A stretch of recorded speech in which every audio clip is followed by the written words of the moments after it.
Ja, hvala, lepo pozdravljeni. Jaz seveda odkot prihajam, mislim, da prihajam z one strane neke epistemološke žice, a ne, in tudi to bi, vsaj upam, da tako. Začel bi z anekdoto, ko sem prej na soncu tam razmišljal, kaj bi danes sploh povedal, ne mislim, da sem jaz ne vem kako pripravljen. Sta šla mimo profesorica Mirjana Ule pa Andrej Ule, ki je bil še moj profesor leta 75, oziroma takrat je bil asistent, in sta vprašala, če se sončam. Sem rekel, ne, da razmišljam o begunstvu, ne. Pa je Andrej Ule, on je analitični profesor, analitični filozof, tako zamahnil z roko, na kar sta padla v polemiko med sabo, družinsko in strokovno, tako da sem jaz svoj namen danes že dosegel, tako lahko rečem. In dobro, zdaj, jaz sem dal naslov pač epistemologija fuge, se boste videli, zakaj.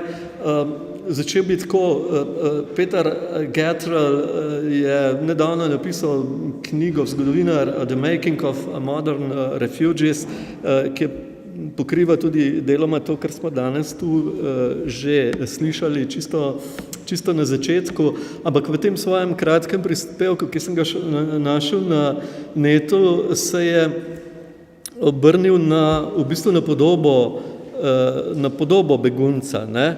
In vi veste, da ta podoba begunca je na eni strani nastopa kot grožnja, ne, na drugi strani pa tudi poskušajo vzbuditi v nas sočutje, ne. Seveda se to, če vas sam spomnim, to sočutje se je zbujalo z močnimi vizualnimi podobami, spomnimo se Trupelca, Aylana Kurdija in potem tudi nek zelo kratek, tako delujejo žal danes mediji, na kratek rok, to sočutje in tako naprej. Se pravi, te močne podobe so vedno v funkciji nekega prikazovanja beguncev, bodisi kot žrtev, bodisi kot grožnje, nikoli pa ne kot protagonistov,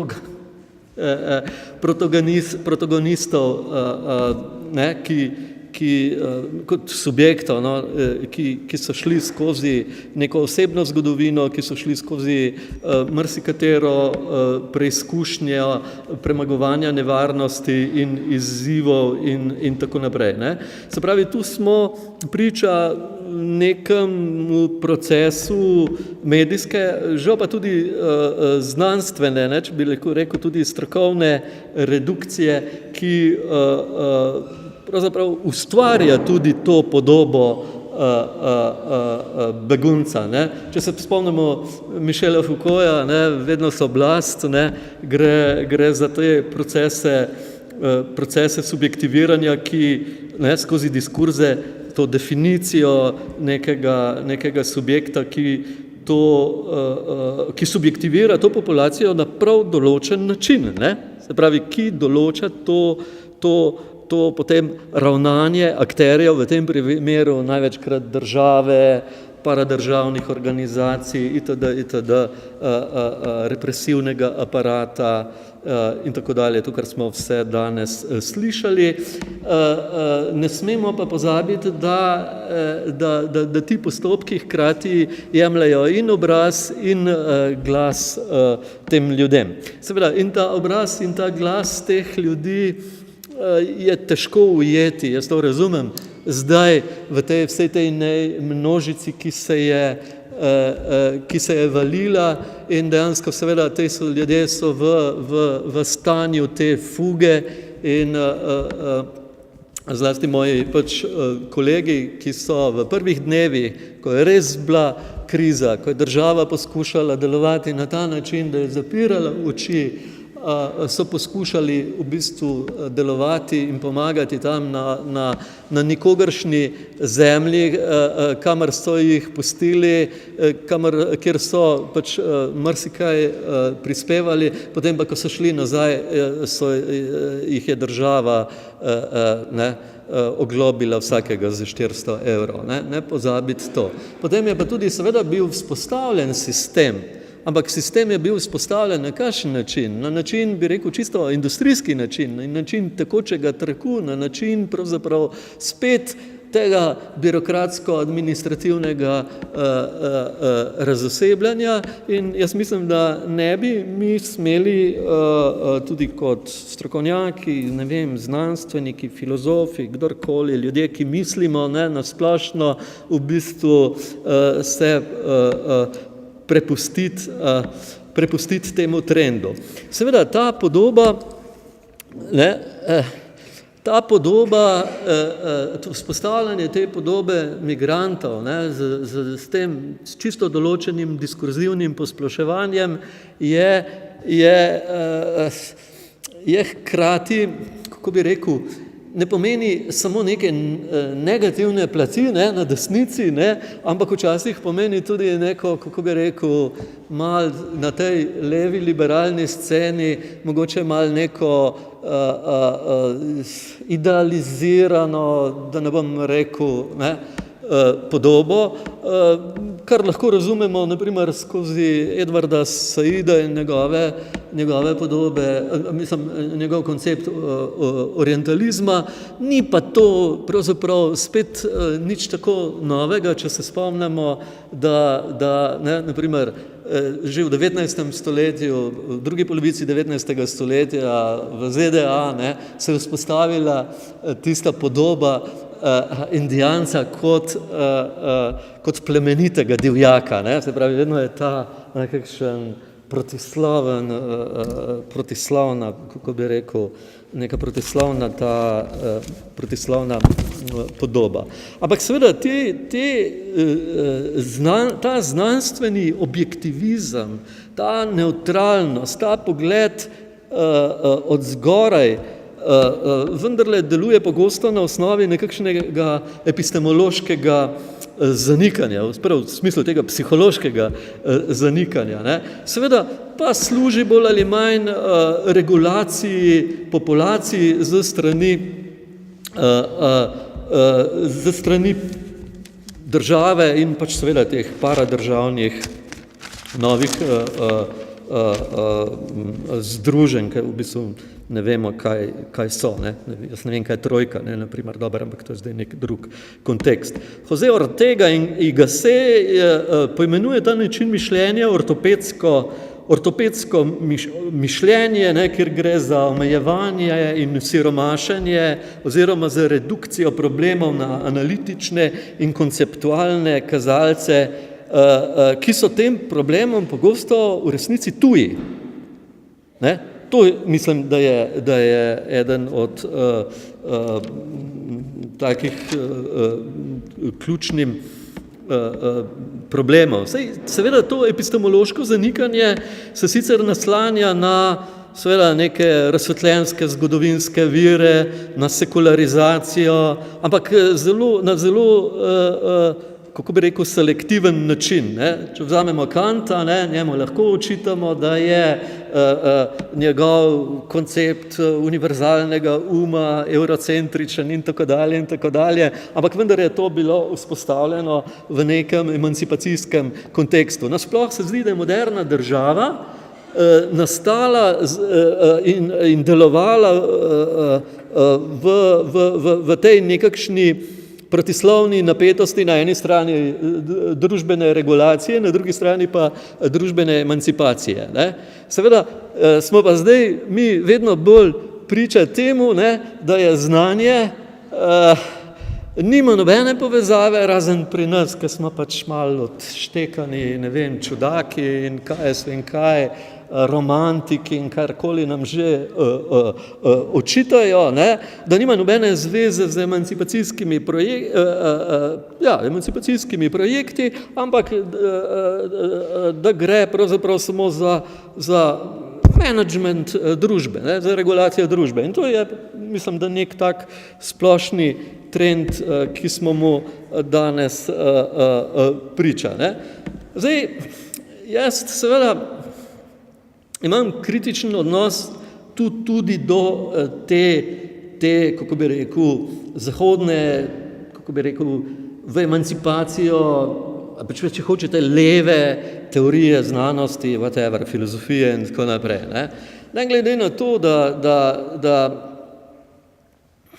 en element je tega, da ja, ta proces sekularizacije, ki smo imeli Boga, ki zdaj postane ne, univerzalni cerkev, pa na drugi strani znanost, ne. Mi vemo, da cerkev seveda ne more funkcionirati brez nekih konkretnih ritualov. Ne. To ni samo vera v Boga, ampak pravzaprav mora imeti zadeva neko institucionalno podlago.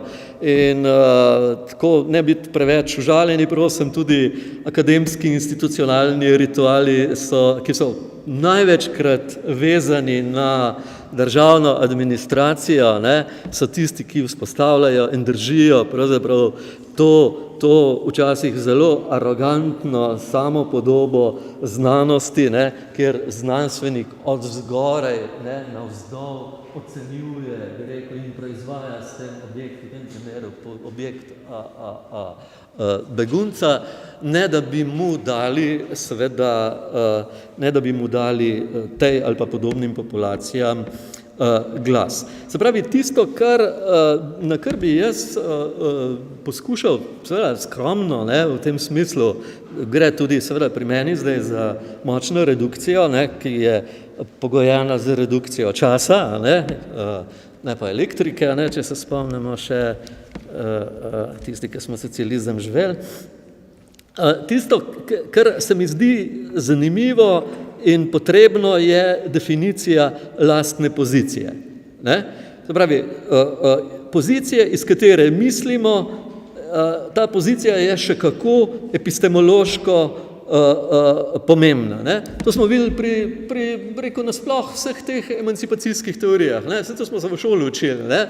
Marx je šele, ko je začel analizirati vrednostno formo, ne, z stališča delavca, ne pa z stališča, bi rekel, ne, kapitala, investicij in tako naprej, je lahko razrešil to enigmo. Ne.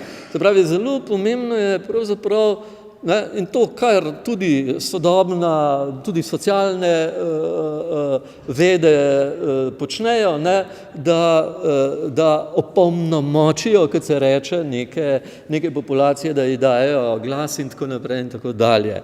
Ampak jaz imam tu, ne, seveda še bolj bi rad malo stvar zakompliciral, ne, gre preprosto tudi za to, da je tudi ta levica, zgodovina te levice, ki se je teorija, ne, ki je pravzaprav nastajala tam samo v nekih 5-6 državah, če smo pošteni, je res. Ne?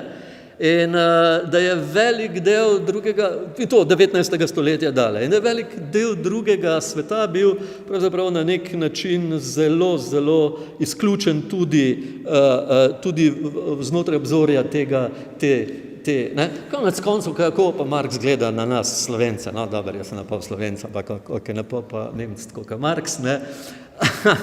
Ampak, ne, mi smo Völker Abfälle, razumemo, ne, pravi, Abfälle pomeni neki odpadki, ne, neki drobci, ne, to je seveda izrekel v jezi, ker so se zlorabila ta ljudstva, Hrvati, Mađari, Slovenci tudi, ne, zato da so zatirali te revolucije, zlasti 1849. 48. leta. Ampak, ne, kaj kle zasledimo, je seveda, je seveda tudi neka rasistična drža. Ne. In zdaj, mi smo seveda najbrž, po moje, ne,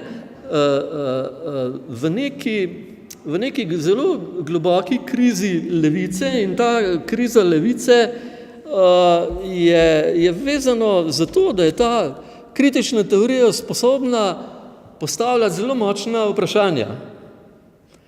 Ampak da so pa družbena gibanja, politična gibanja in tako naprej, dajejo zelo šibke odgovore na Zahodu. Ne? To se mi zdi, kako bi rekel, zelo tak temeljni problem, ne? Kaj smo mi zmožni pravzaprav danes početi, je, da branimo pridobitve socialne države. Ne? Kaj je bolj daleč, ne, tudi v tem anti-austerity gibanju, v tem centru, v metropoli pravzaprav nismo zmožni, ne, in seveda pridemo do tega absurda, ne, da Syriza, ki zagovarja v resnici na ljubo nek socialdemokratski program, da ne šteje za skrajno levico. Ne. To so skratka šibki odgovori na pravzaprav izzive od ekoloških do ne vem kakšnih in vprašanja, ki so zelo močna in tako naprej. Se pravi, mi ne rabimo niti sicer toliko teh alternativ, kot mi pravzaprav rabimo tudi alternativno mišljenje alternativ.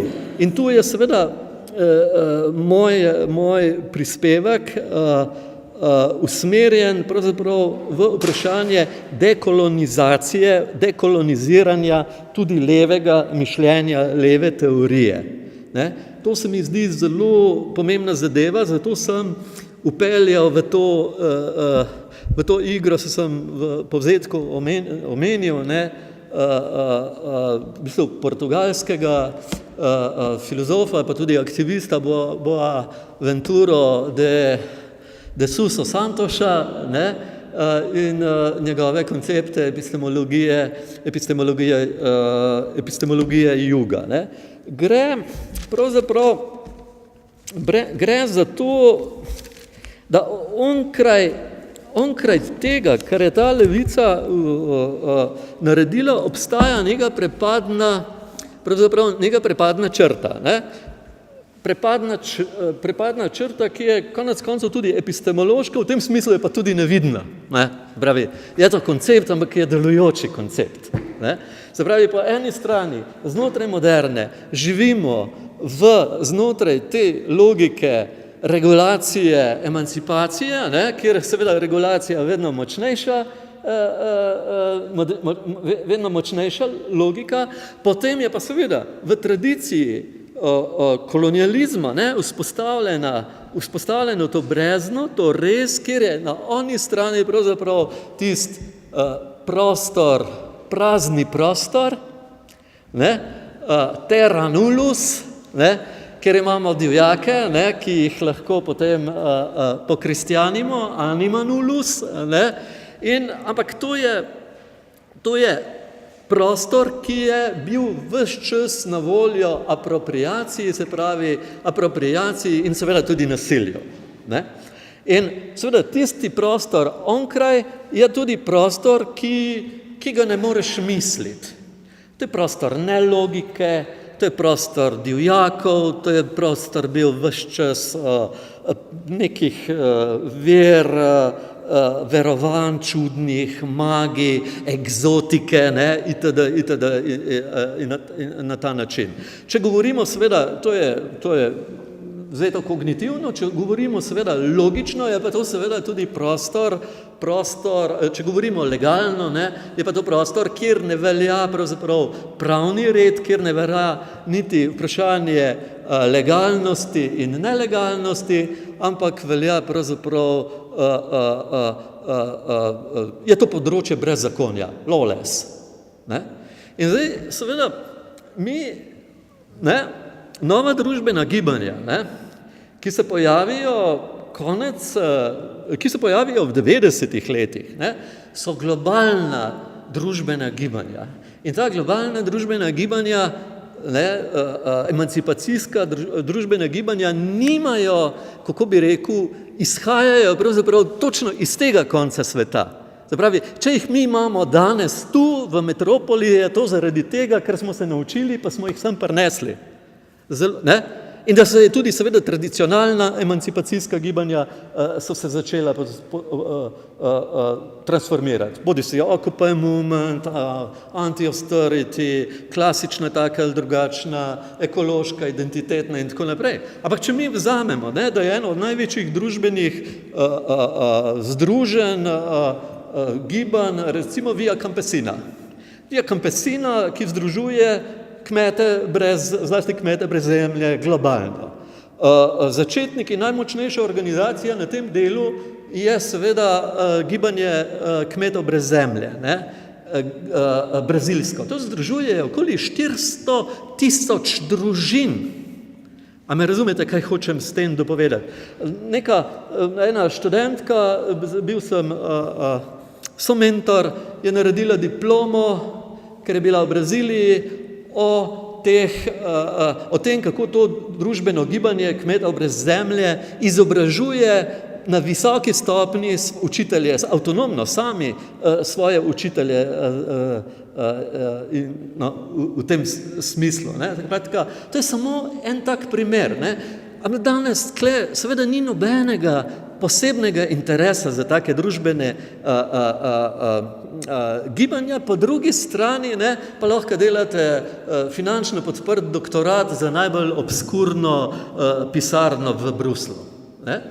Hočem reči, ne, ampak s tem smo mi izključeni ven. Ne? Metropola se izključuje. Ne?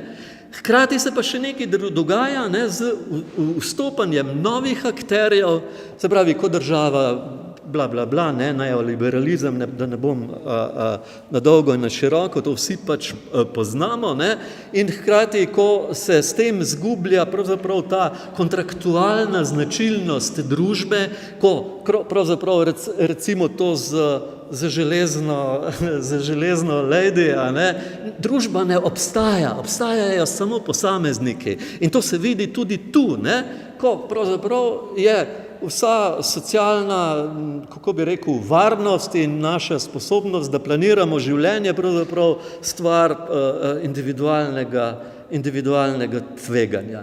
To pa pomeni nekaj, da se je logika plenjenja, ker mi vemo, ne, pozicija delavca, asistenta danes, mladega asistenta, novinarja, prekerca in tako naprej, je pravzaprav pomeni, da je prepuščen praviloma na voljo moči svojega delodajalca. Se pravi, da se je logika, kolonialna logika začela preseljevala k nam, oziroma da je ta linija, ki je bila prej neka zgodovinsko realna, bi rekel, neka razmejitvena črta, se je začela pravzaprav prečiti naša življenja in prostore. Del tega so tudi seveda begunci, migranti, se pravi ljudje, ki so z one strani te žice. Ne? Ampak tu imamo paradigmatični primer terorista, nedokumentiranega delavca in seveda begunca. Ne? In seveda za njih, ker prihajajo iz konca, kjer ni legalnosti in brezzakonja, za njih lahko velja Guantanamo, za njih veljajo pravzaprav najbolj groba izkoriščanja, koliko pa grejo kaj naši inšpektori dela v kitajske ali pa albanske delavnice in te, kako se reče, whatever, sweatshops, ki so tudi v Ljubljani. Ne, to so oni, z one strani. Skratka, gre za vzpostavitev neke subhumanosti in tu subhumanost bo pravzaprav tista bolezen, ki bo dejansko nas kot epidemija vse prej ali slej doletela. Skratka, priča smo, da končam, če Walter Benjamin opozarjal povsem zaman na vzpon političnega fašizma, smo mi danes priča vzponu societalnega, družbenega fašizma, ki temelji seveda na mnogih različnih oblikah izključevanja. Skratka, imamo pluralni fašizem, ki lahko brez problema sobiva z liberalno demokracijo. Naša naloga je, da to naredimo seveda za nevzdržno. Hvala, tako.